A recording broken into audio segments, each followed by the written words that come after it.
étnicas y sociedades de frontera en diversos ámbitos geográficos, participación ciudadana, democracia y seguridad ciudadana. Bienvenido.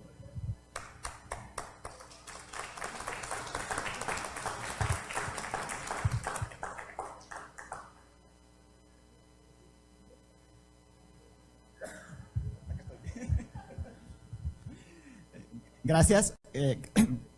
Gracias a todos por estar acá después de esta larga jornada.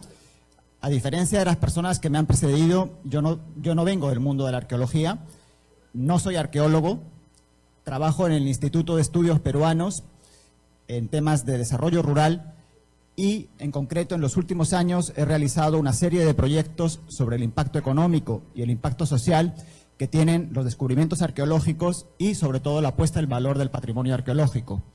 De eso es de lo que les vengo a hablar hoy. Voy a hablar del impacto en el plano social que tienen los descubrimientos arqueológicos, no solamente en Magdalena de Cao, sino en el conjunto de la costa norte. Básicamente porque entiendo que para poder calibrar bien el impacto que tiene el descubrimiento de la Dama de Cao, debemos verlo en el contexto más amplio de un conjunto de descubrimientos que se realizan desde 1987 hasta la fecha. Antes de eso, quiero agradecer a la Fundación Vice por haberme invitado hoy y a Augusto Bazán, que fue la persona que me invitó y es el responsable si se aburren en los próximos minutos con la ponencia. No lo veo por acá, Augusto, creo que sabe lo que le espera. Ah, ahí está. Pensé que ya habías escabullido tu responsabilidad. Bueno, la historia que les quiero contar comienza, como les dije, en 1987. Comienza con este caballero, con el señor de Zipán. El descubrimiento del señor de Zipán en 1987, todos ustedes conocen perfectamente la azarosa historia que lleva a este descubrimiento, tiene un impacto profundo en varios niveles. Un impacto profundo en el campo académico, en el campo del conocimiento sobre la historia del pasado peruano, como ya han relatado a varias de las personas que han intervenido desde la mañana hasta ahora. Gracias. Pero tiene también impactos en otro sentido. En primer lugar, convierte a la costa norte en el punto caliente, en el centro de gravedad de la arqueología peruana. Esto significa un desplazamiento histórico. Hasta ese momento, hasta finales de la década de los 80, la costa norte había sido un territorio relativamente secundario dentro de la historia de la arqueología peruana, tanto en volumen de investigaciones como en el impacto que estas investigaciones tenían en las narrativas de identidad nacional y en los discursos de la peruanidad. Esto cambia a partir de 1987. La costa norte se convierte probablemente en la región del país con mayor número de investigaciones, en la región del país en la que se llevan a cabo desarrollos académicos y teóricos más significativos en el campo de la arqueología. Y es también la región del país en la que se realizan los contactos más fructíferos entre arqueólogos peruanos y extranjeros. Esto supone un cambio en el centro de gravedad de la arqueología. Supone también el descubrimiento del señor de Zipán, un cambio en lo que podríamos llamar el estilo de práctica de la arqueología, es decir, la manera en la que trabajan los arqueólogos. Y acá son varios los cambios que se producen. En primer lugar, con el número creciente de proyectos que se desarrollan sobre todo en la costa norte, comienza a haber una mayor competencia por los recursos y una mayor competencia por la atención del público. Esto obliga a los propios arqueólogos a desarrollar habilidades diferentes. Ya no solamente tienen que desarrollar su propio trabajo puramente científico o académico, sino que también tienen que convertirse en relacionistas públicos. Tienen que aprender a transmitir su conocimiento y aprender a situar el conocimiento científico que generan dentro de los debates en los medios de comunicación o de los debates en general de la opinión pública. Esto hace que el arqueólogo tenga que ir sumando funciones a las que tenía anteriormente. Y el segundo gran cambio que se produce en este estilo de práctica de la arqueología consiste en la aparición de nuevos actores que se interesan por el mundo de la investigación arqueológica, como son las fundaciones, como la Fundación Vice, o como son también la cooperación internacional. Esto hace que estos nuevos actores tengan también una serie de intereses que hay que tener en cuenta. Ellos buscan a sus inversiones retornos que pueden ser económicos o, sobre todo, retornos que pueden ser en visibilidad pública o en función social. Pero implica un estilo diferente de práctica de la arqueología que hace que la arqueología ya no sea exclusivamente un asunto científico, sino que tenga impacto en otras áreas. Este cambio se produce un poco en todo el Perú, pero fundamentalmente se produce en la costa norte. Es en la costa norte donde más rápido y más profundamente vemos cómo se va imponiendo este estilo de práctica de la arqueología que hace que los arqueólogos tengan que ser mucho más que científicos. Y en tercer lugar, se produce a partir de 1987 lo que se llama un proceso de activación patrimonial. Por proceso de activación patrimonial queremos decir un conjunto de restos materiales del pasado que a partir de un determinado momento comienzan a ser considerados especialmente importantes y especialmente dignos de atención. Especialmente dignos de invertir en ellos recursos y tiempo. Este proceso de activación patrimonial se realiza en el caso de la costa norte, fundamentalmente a través de los museos. Comenzamos a encontrar un proceso que encadena descubrimientos arqueológicos, construcción de nuevas narrativas y construcción de museos descentralizados. Si ustedes lo piensan, es la primera vez en el Perú en el que realmente se invierte una buena cantidad de plata, procedente en parte del Estado y en parte de actores privados y de la cooperación internacional, en crear instituciones culturales de primer nivel de manera descentralizada. Esto constituye también un cambio muy relevante respecto a lo que era común hasta la década de los 80, en la que la mayor parte de las piezas descubiertas, cuando se consideraban de especial significancia, se llevaban a Lima. La construcción del Museo Tumbas Reales genera un ejemplo, aunque no es el primero, genera un ejemplo que posteriormente tratan de imitar diferentes proyectos arqueológicos. Y vemos como en pocos años van a comenzar a surgir un gran número de museos arqueológicos en la costa norte, todos ellos de primer nivel, tanto en cuanto a museografía como en su propia arquitectura. Acá tienen unos cuantos ejemplos. Creo que no están todos. Este es el Museo de Ferreñafe, por supuesto el de Magdalena de Cao, Huacas de Moche, Museo del Sitio de Zipam, Museo de Tucumé. Me falta el Museo de Huacachotuna, que no lo tengo acá, que es probablemente el último de esta gran generación de museos arqueológicos que surgen en la costa norte en los últimos 15 años. Estos museos van a crear una trama de instituciones que permiten este proceso de activación patrimonial. Tenemos, por lo tanto, un cambio en el centro de gravedad de la arqueología, un cambio en el estilo de práctica de la arqueología, un cambio también en cuanto a proceso de activación patrimonial. Lo que quiero defender acá, lo que quiero exponerles hoy, es cómo la suma de todos estos cambios genera un nuevo lenguaje para hablar de la identidad colectiva. Esta activación patrimonial hace que, poco a poco, vaya surgiendo en la costa norte un lenguaje que permite hablar de un nosotros, costeños de la costa norte, con una idiosincrasia particular en unos determinados términos. Este lenguaje va a tomar sobre todo elementos y referentes procedentes de los descubrimientos arqueológicos. Estos descubrimientos arqueológicos no van a crear una nueva identidad, pero van a servir para hablar y expresar de esa identidad. Van a crear un lenguaje para evidenciar y hablar de esa identidad de la costa norte, idiosincrásicamente diferente de otras regiones del Perú. Este lenguaje se genera a través, tiene tres mecanismos que solo voy a decir brevemente. En primer lugar, se produce por un proceso de amalgama. A nivel popular y a nivel de creación de estas grandes narrativas, por supuesto no a nivel científico, lo mochica se convierte en una suerte de agujero negro cuya fuerza gravitatoria atrae todos los demás elementos. Todo el pasado prehispánico se reconstituye en estos grandes discursos a través de lo mochica.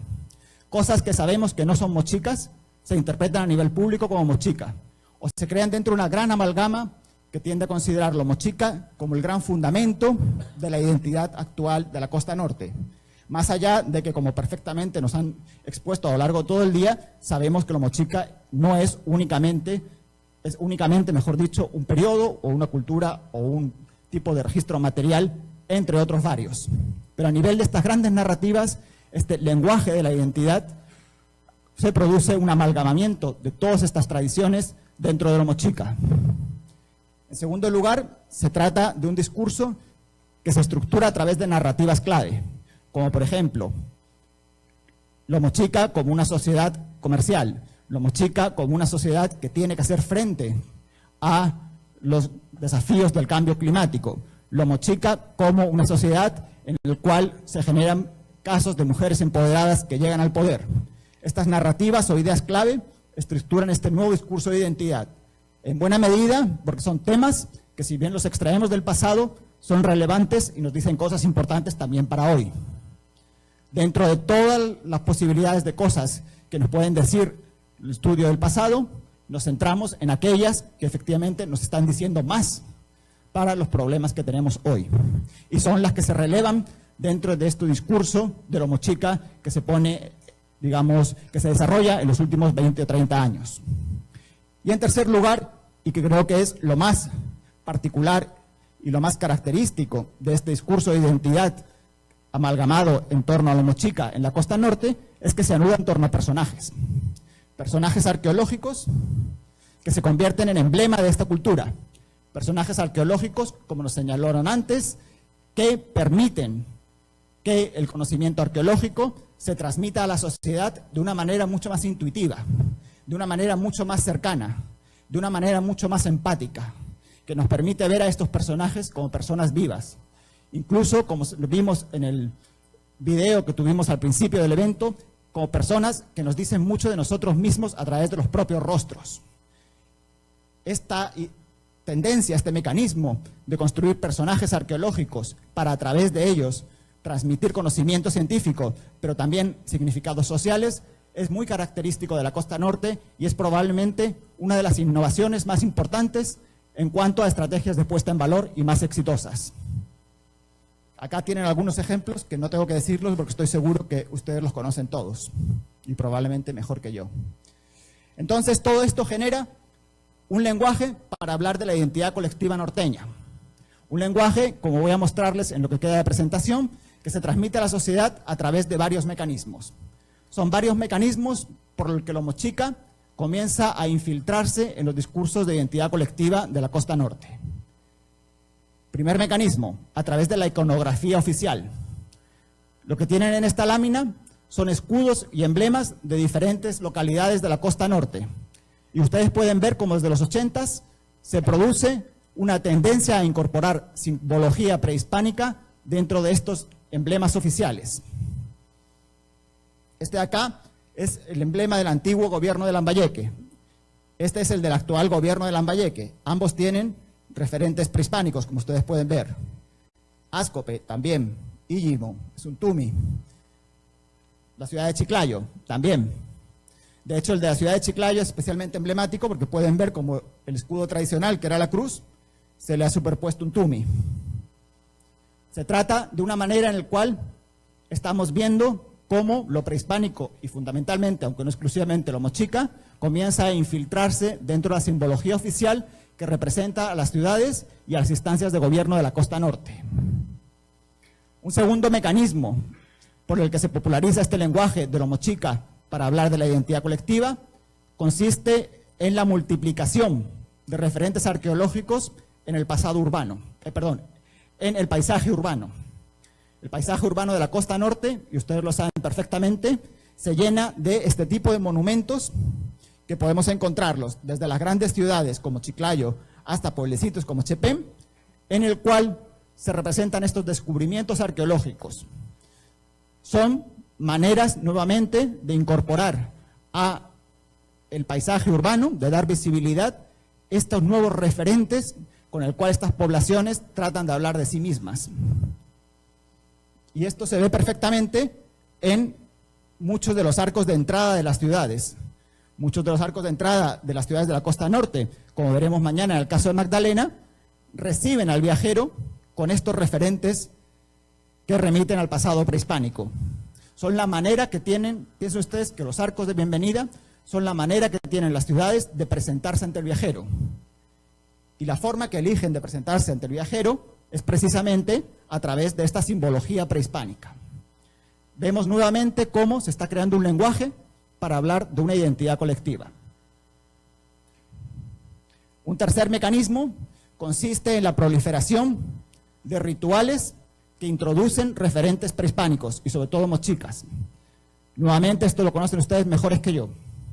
Ustedes saben que en los últimos años gran número de eventos públicos de todo tipo incorporan este tipo de manifestaciones este tipo de desfiles, este tipo de ceremonias, en las cuales los personajes arqueológicos que veíamos previamente comienzan a ejercer diferentes funciones. Funciones que remiten a actos del gobierno, que remiten a actos de actores privados, pero que en todo caso están protagonizadas por estos nuevos personajes que nuevamente se infiltran en la forma que tenemos de representarnos a nosotros mismos.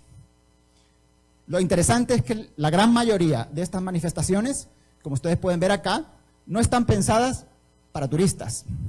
No son eventos que estén pensados para que los consuma un público que viene de fuera. El público es la misma población. Son eventos pensados para la propia población en las cuales se representa su identidad a través de su pasado. Eventualmente, en algún caso, alguien los pudo imaginar hacerlo como un atractivo turístico, pero esto casi nunca funciona. Casi siempre vamos a encontrar público que es esencialmente local. Y no solo celebraciones, todo tipo de ceremonias comienzan a incorporar este tipo de personajes. Acá tenemos un concurso de belleza en el cual las ganadoras están siendo recibidas nada menos que por la señora de Cao. Acá tenemos un gobernante chimú recibiendo a una delegación de la UNESCO. Y acá tenemos nada menos que al señor de Zipán invistiendo al nuevo alcalde de Íllimo. Ahí es nada que te declare alcalde el señor de Zipán. Pueden ver cómo dentro de esta ritualidad oficial se incorporan a estos personajes. Incluso en eventos de alta trascendencia política, como es la asunción de un nuevo gobernante, tienen lugar a través de la incorporación de estos personajes arqueológicos que nuevamente se convierten en parte del paisaje cívico de las ciudades, del paisaje cívico de la costa norte.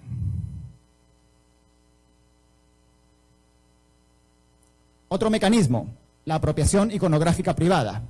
Estos referentes que vienen de la época prehispánica, que vienen de los descubrimientos arqueológicos de los últimos 20 años en su mayoría, no solo son operativizados por los gobernantes o no solo son operativizados por alcaldes o por organizaciones de desarrollo, también la propia población los asume.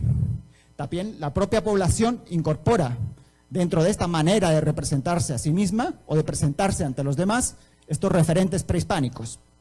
Lo que ven en esta lámina, lo vamos a ver mañana, es en Magdalena de Cao, un negocio de un restaurante que acá incorpora a 2 guerreros. Como estos hay muchísimos y ustedes lo saben, pero no solo, como en el caso de Magdalena, en localidades que están muy cercanas y muy vinculadas a los monumentos arqueológicos. También en otros lugares aparece esta apropiación privada de los nombres y de los referentes. Tenemos bancos como Caja Zipán, que toman el nombre, Universidad Señor de Zipán, Hotel Casa de la Luna, son solo unos ejemplos, hay muchísimos.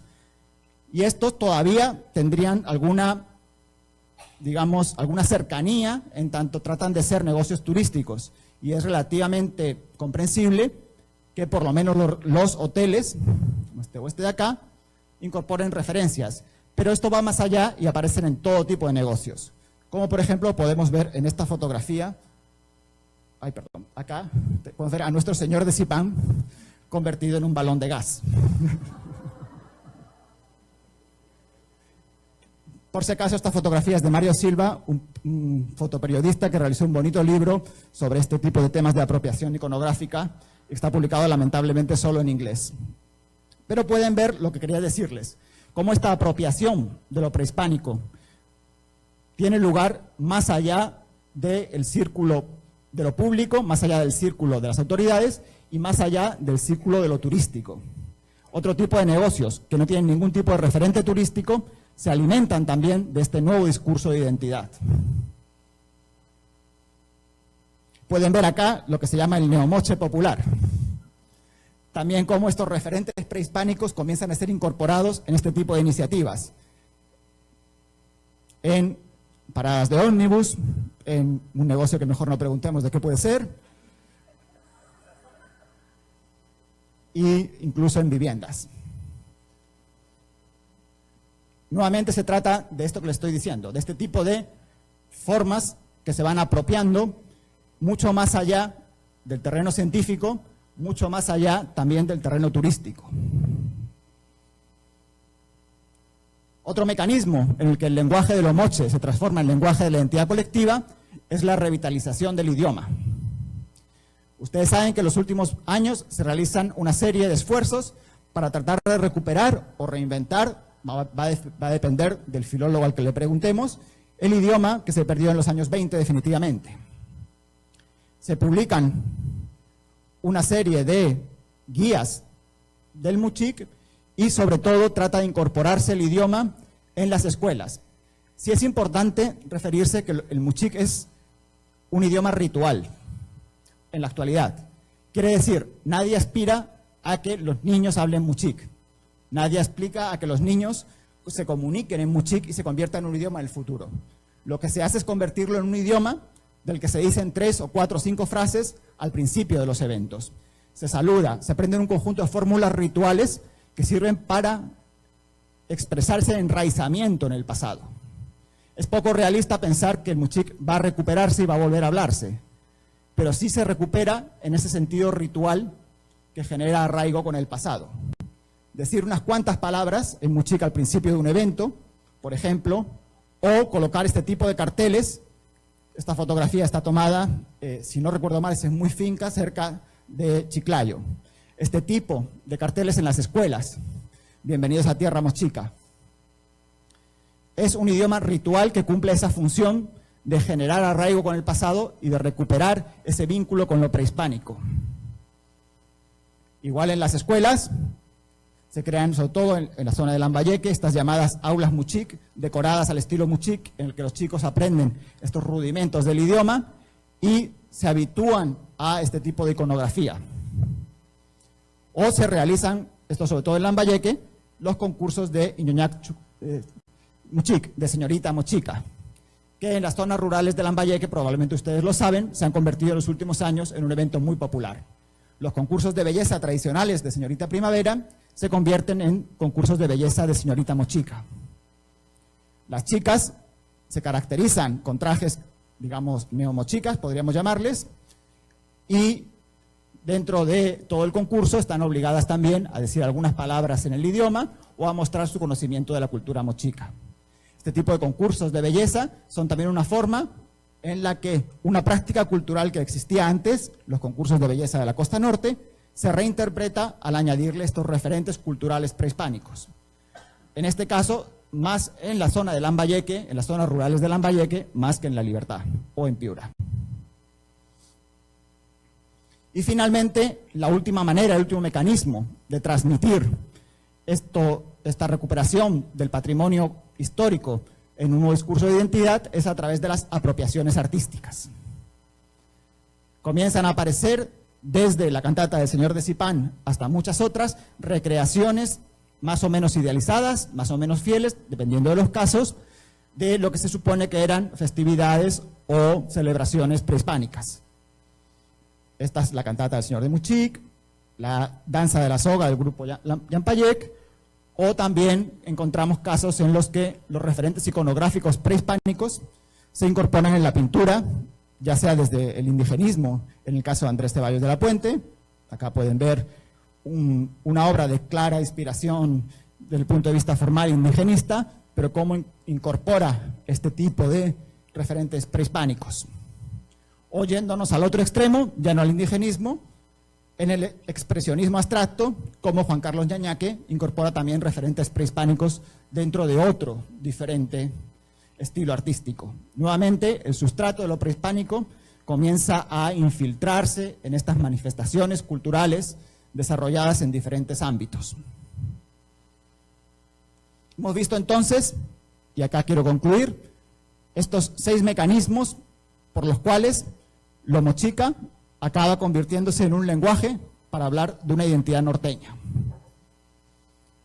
La incorporación de referentes en la iconografía prehispánicos en la iconografía oficial, la densificación de referentes identitarios en el paisaje urbano a través de estatuas, etc. La ritualización de las actividades cívicas y políticas, la apropiación iconográfica privada, los esfuerzos para formar niños mochicas a través del idioma y las apropiaciones artísticas.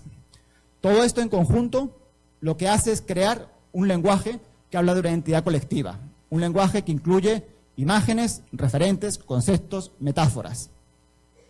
Lo mochica se interpreta como una especie de sustrato que informaría una identidad norteña diferente de la identidad de otras partes del Perú. Es, en este sentido, empezamos acá con las conclusiones. Esta fotografía es maravillosa, la tomé ayer en la campiña de Moche. Pueden ver al amigo Ayapaek preparando la parrilla, mejor no nos preguntemos qué puede haber ahí. Lo mochica se convierte en una forma de hablar de un nosotros colectivo. Yo acá no quiero plantear que hay una identidad mochica recuperada, ni que hay una identidad neomochica. Esa no es la idea. La idea es que existía una identidad de la costa norte que se consideraba a sí misma diferente de otras regiones del Perú, peruana, pero peruana de diferente manera a como son también otros peruanos, y que ahora, en lo mochica, en ese mochica amalgamado de todo lo prehispánico sacado a la luz en los últimos 30 años, encuentra un lenguaje para expresarse. Esa identidad que ya existía tiene ahora un lenguaje a su mano que le permite expresar esa diferencia, que le permite expresar ese nosotros colectivo. Es también lo mochica un nuevo elemento que entra a jugar, aunque acá no he podido explicarlo en esta ponencia, dentro de los discursos de la identidad de lo peruano. Lo peruano ya no es solo lo andino o no solo lo vinculado a los incas, me refiero en el lenguaje popular, sino que comienza a incorporar también estos otros elementos. Comienza a hacerse un discurso menos andinizado en ese sentido de lo que era antes. Y adicionalmente, para terminar, hay que tener en cuenta que esto es un proceso en marcha. No sabemos en qué va a concluir. No sabemos si toda esta recuperación iconográfica, toda esta profusión de imágenes mochicas que hay en las ciudades o en los negocios, va a ser una moda que va a pasar unos años o se va a consolidar. Ahora está en auge. Ahora este lenguaje resulta operativo, pero no sabemos lo que va a pasar. Y acá en buena medida incluyen también en la ecuación factores políticos. En buena medida este éxito del lenguaje mochica tiene que ver con la descentralización de los últimos años. La descentralización ha generado gobiernos regionales y gobiernos regionales que para legitimarse tienen que generar discursos regionales y que para eso buscan estos lenguajes que les permiten hablar de identidades regionales. No sabemos qué va a pasar cuando esto vaya más allá. No sabemos qué va a pasar en los siguientes años, si todo esto va a quedar simplemente como un paréntesis o si vamos a encontrar imágenes como estas durante muchos años en la costa norte. Gracias.